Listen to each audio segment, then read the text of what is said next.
সঁচাকৈ কিছুমান যুৱকৰ বৰ্তমান যৌন শক্তি বৃদ্ধি পাইছে নেকি?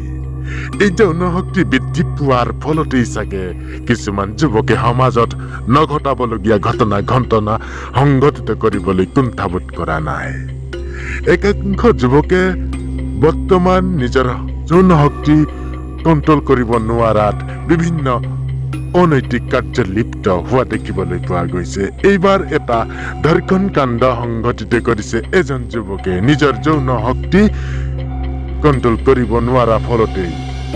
এজন নহয় দুজন যুৱকে এই ঘটনাটো সংঘটিত কৰিছে।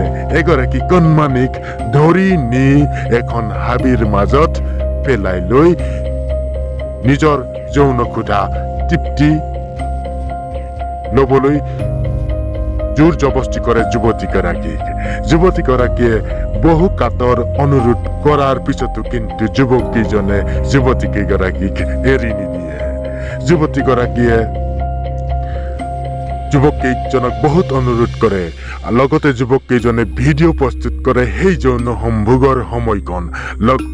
যুৱতীগৰাকীয়ে সেই ভিডিঅ' সামাজিক মাধ্যমত প্ৰচাৰ নকৰিবলৈ বা ভিডিঅ' নকৰিবলৈ বহুতো অনুৰোধ কৰে যদিও যুৱককেইজনে কিন্তু যুৱতীৰ ভিডিঅ'টো ভাইৰেল কৰি